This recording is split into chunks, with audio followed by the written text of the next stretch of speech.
What is going on, guys? My name is Tefty. I am back at it again, striking YouTube with another video. Today we're talking about Destiny 2, specifically the future of the franchise. It is very exciting news. This week has been juicy, fat and juicy with all the stuff that's been going on, because we've had Season of the Opulence drop, and that was on Tuesday, which then followed up with a raid that afternoon, and I've basically been streaming a raid for the past couple of days. And it's been tiring and very exciting at the same time. A weird, tired excitement, exhaustion. This type of thing is set in.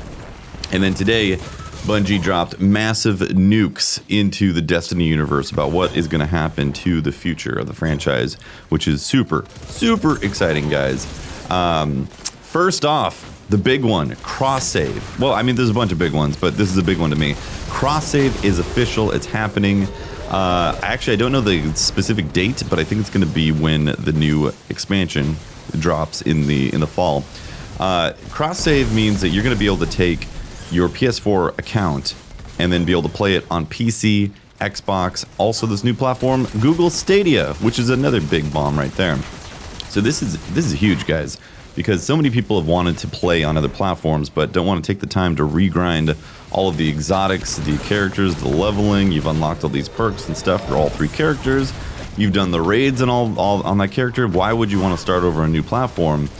It's just for some unlimited frames, you know what I'm talking about? Or vice versa. Let's say you're on PC and you would like to play some other stuff with some friends that are on PS4 or Xbox, because maybe that's where most of your friends are, and you just can't because, again, you don't want to spend 200 hours grinding a bunch of basic stuff that you already had on your account, and, you know, like, you've already done that, so you don't want to have to do it again. So cross save is absolutely massive, and it's been officially confirmed all platforms, including Sony, which apparently this was a very close call. Sony was not wanting to play ball with this, apparently, and it just recently happened that Sony gave in, or finally they got their deal constructed, which made it happen. So that's huge news in the Destiny community, the Destiny universe, the future of the franchise. One account being playable on all platforms. There is going to be some sort of stuff that you have to do to activate those things. Obviously, those details will come further from Bungie once they have all that figured out. But for me as a player, and as someone who is a part of the community, it's extremely exciting to see people be able to freely move between the platforms. Obviously, it's not cross-play, and cross-play would be the most ideal situation. Hopefully it's something that comes down the road at some time, some point in the future, that's a reality, but cross-save is the first big step towards that. Luke Smith said, no more exclusives. So the PS4 strikes that would happen, or the exotic weapons, or whatever type of armor that would happen, that's a thing of the past. That is not happening with Destiny anymore. They are moving forward because, you know, they're not connected to Activision anymore. This is the first time that they've come out talking about how it's a Bungie-controlled future. They're technically an independent publisher now, publishing their game, Destiny, and they don't want any more exclusive crap, because honestly, as a player, I feel like it really hurts the player base. It's supposed to help Bungie to be able to get some exclusive deals with Sony to make them be able to do the content and all that, but ultimately ends up just hurting the player base because people get salty about, you know, you don't get that exotic for a whole year on Xbox or PC, or you don't get an entire strike. And strikes right now are just super rare and limited with the way the content releases have been. So that's a thing of the past. Thank God. Moving forward, new Bungie, new Destiny type of feel. So that's massive. Another massive thing is Destiny 2 New Light. This is a new base game that is completely free. So if you have friends that have been wanting to jump into Destiny and you tell them, like, yeah, it's a great game, but you're gonna have to do all this stuff to kind of get to a place where we can play together, that is also hopefully going to be 100% thing in the past, because people will be able to get the free-to-play game. They're apparently going to get access to all of Year 1 Destiny 2. So the vanilla the vanilla campaign, Warmind, Curse of Osiris, all that is going to be included as a free base game that they'll be able to play for all that stuff. And also, moving forward, all locations, including Tangled Shore, Dreaming City, and also the Moon, they will all be unlockable and free to play on the on New Light, Destiny 2 New Light. Now you won't have access to exotic quests, you won't have access to the raids, you won't have access to, you know, the meat, the real, like the nuggets, the juicy parts where you can go and acquire certain pieces of loot. Those won't be accessible unless you own that expansion. But this is a fantastic way to do it, because let's say you're playing with your friend just got the free-to-play version, and you want to invite them over to the moon. They can still come with you to go do some patrols on the moon, and so they can check it out, which this is absolutely perfect. I am blown away that Bungie is able to do this now, because this is what they need to get people into the game, to get people excited to check out Destiny, because a lot of it's like well, the game seems cool, but man, there's a lot. There's a lot to have to do to even get to a place where I feel like I'm going to be able to like do some strikes with you or something like that. So they've changed that with Destiny 2 New Light, and that's extremely exciting for the future of the population, because every player that gets the free-to-play version is also going to have access, obviously, to cross-save. But they said that all multiplayer maps, Crucible, and strikes, and also jumping into Gambit matches is going to be part of the free-to-play as well. So they will have access to all new strikes. So it's not going to split the population right there, thinking, well, if you own this expansion, but you don't own that expansion, will you be able to play those strikes? No, you're going to be able to play all the strikes, you're going to be able to play all the Crucible maps, and you're going to be able to play all the Gambit maps, because they want to unify that experience, which it just makes... It's smart. It's what they need to do, because if you already like the game, then you're going to be thinking, well, yeah, I would like to play that new activity or the new seasonal content. So yeah, I'll spend some money on it. So I think that's very, very smart of them to be able to do that. Number 3 of massive bombs being dropped. They are embracing the MMO aspect of Destiny. They have, for the past 4 or 5 years, basically avoided that type of concept, and even vanilla Destiny 2 was a big example of them going as far away from it as possible while still being Destiny. And they have realized and come to their senses that the game is an action looter shooter MMO RPG. This, for the future of the franchise, is once again incredibly exciting and awesome to see them finally say this is the game. It's a freaking MMO, man. Like you grind stuff, you get gear, and that's exciting. And they're making they're going to be changing a lot of the fundamentals so people can actually look the way they want, but also have the perks that they want, which I think is great. Again, how many times have you gotten enhanced gear or enhanced perks on something, but it's obviously not looking the way you want because it's a limited selection? You want to be able to rock some other pieces of gear, but you can't because the perks are not going to line up, and that's a problem. That goes kind of against this MMO aspect. Deeper progressions for the RPG. Again, D2 vanilla was very locked in comparison to what D1 was with all the skill trees and all that. So it seems like they're heading that direction towards, or actually going further that direction than they've ever been towards an MMO. And I do want to clarify, this is not something that's like suddenly all happening this fall. This is them talking about the future of Destiny, the franchise, where it's going, where the heading for the ship is heading towards, and the first stop in that is going to be this fall with the new expansion, Shadowkeep. Very exciting stuff, guys. What can I say? I mean, like, as a fan, it checks a bunch of checkboxes for me, where I'm like, oh my god, yes, oh my god, yes, oh my god, yes, this is great. Transmog, man, right? Like, this is what things that we've been asking for. Their expansion model is also changing, and the way you pay for Destiny is changing. They're doing a big expansion this fall that's like, it seems like it's not going to be Forsaken size. It's going to be, but it does seem like it's going to be bigger than Rise of Iron. There's obviously going to be a raid, leaks about a dungeon, obviously new gear and armor. To what degree that is, I don't know. Obviously, they've had some issues with the way they handle these seasons and not refreshing world drops. I hope that's part of it. I don't know for sure if they've mentioned world drops are going to get a complete refresh or not. But the way they're going to handle this is they're calling it like expand-alones, essentially, where you don't have to own anything else in the game. You don't have to own any previous expansions. You can just buy that expansion and then have access to that content, that expansion content right there. This is once again a fantastic revision or reshaping towards a better version of Destiny, because a lot of people look at some of the content and be like, well, that's really cool, but I didn't play whatever season or whatever expansion, so I guess I'm behind and I can't jump in and actually play this. Well, that's changing now. So now you'll be able to buy the expansion and jump in, and that's what you're playing. You'll have access to all the great things that are part of that. But even if you are just playing the free-to-play version, you'll still have access to be able to unlock the playable space. You'll still be able to play any strikes or Crucible maps that show up with it, or Gambit maps. You just won't have access to the raids and the exotic quests and all that. Or story content. Story missions, obviously, are a part of that, where you wouldn't be able to access that unless you purchase the expansion. So that's how they're going to handle it from then on, is like a new expansion is going to bring it, or a new expansion is going to bring its own stuff that you can purchase if you want access to. And if you don't want access to it, that's fine. If you just want to play Crucible and that's it, then you're good. Now, if there's a new crispy exotic that you see in the Crucible all the time, you're going to have access to that exotic, and that might be an expansion that you have to pay for.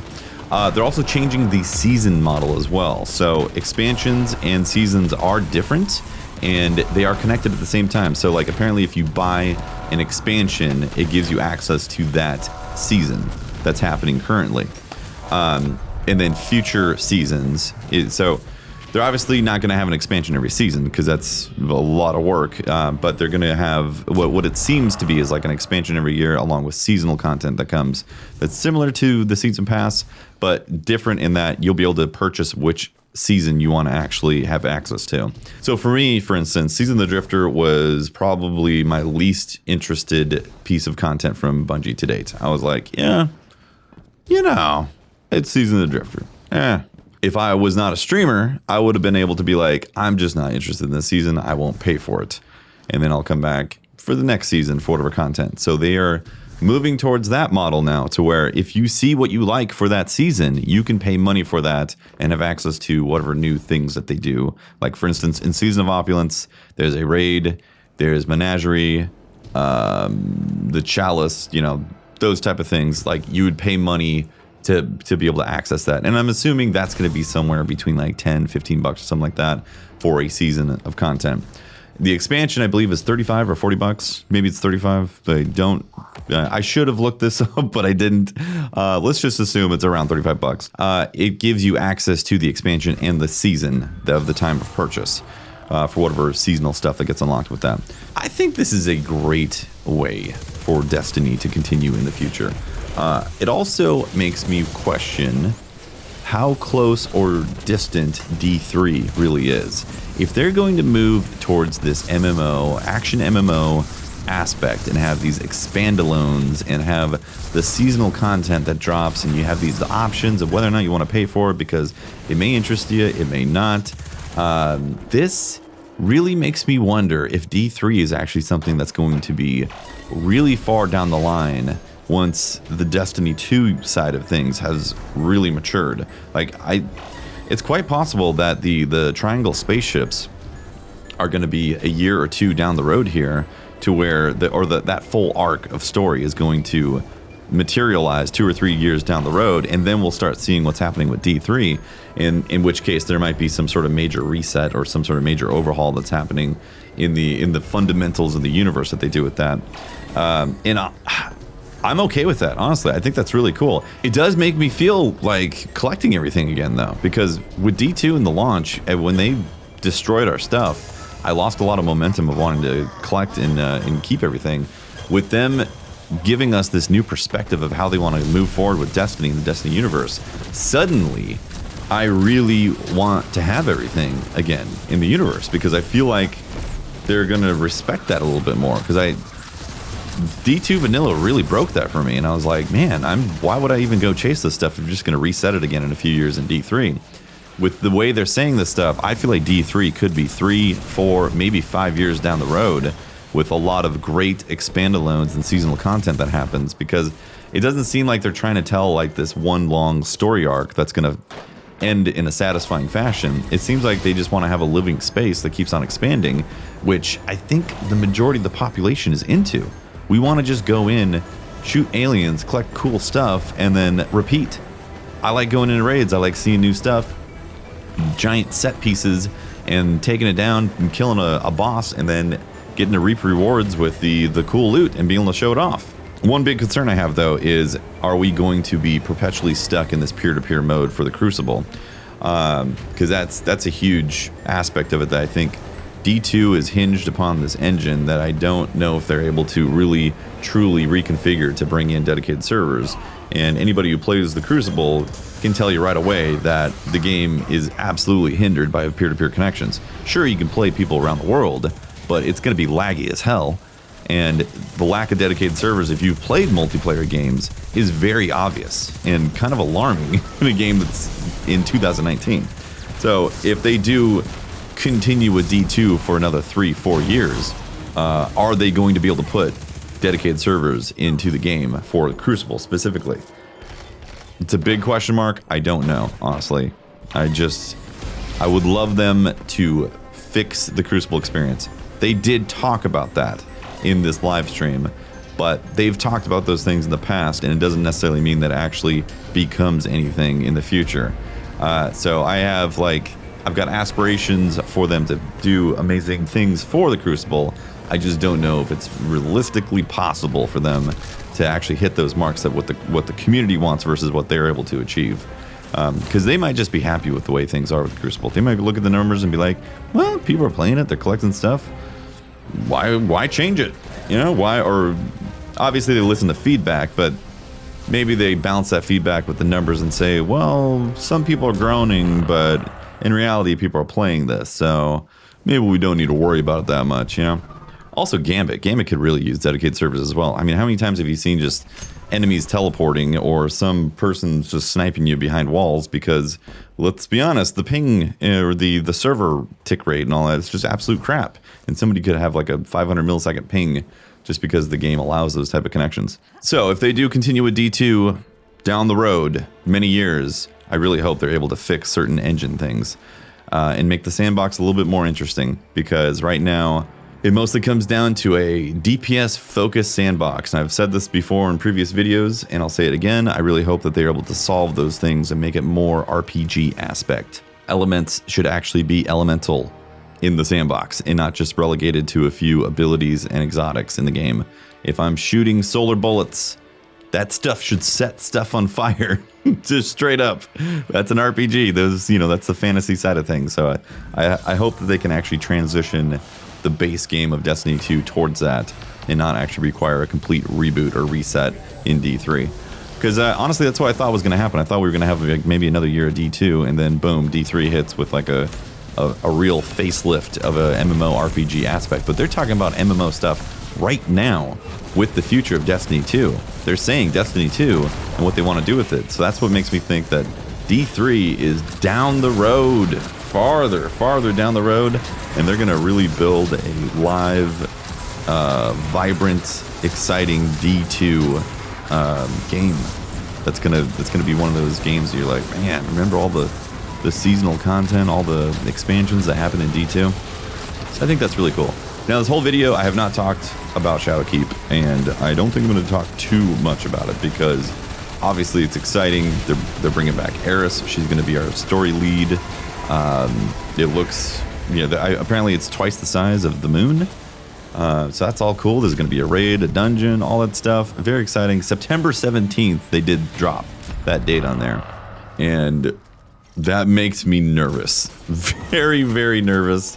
September is just unbelievably packed, and it's a streamer problem, guys. It's my problem. It's not a standard consumer problem, and I fully am aware of that, and I accept that, so I'm okay with that. But like, I am looking at these dates and going, Jesus, man, September 13th, we got Borderlands 3, we got Iceborne for Monster Hunter World in the beginning of the month, and then September 17th, we got the brand new Destiny expansion. And the season is probably going to start before that. So they're probably going to be seasonal content that drops before this expansion drops, because this is going to be their new model. You'll be able to pay for a season or the expansion and all that. So it's going to be a very, very busy and packed September with a lot of choices and decisions on what to play. And that's great for us as gamers, guys. As gamers, we all win with these decisions that are happening. So I think that about wraps it up with this video. Shout out to Dado for killing it on that live stream. He did an amazing job at being questioning and interviewing all that. Like he's just a stand-up dude and he's awesome. So really happy to see Dado kill it right there.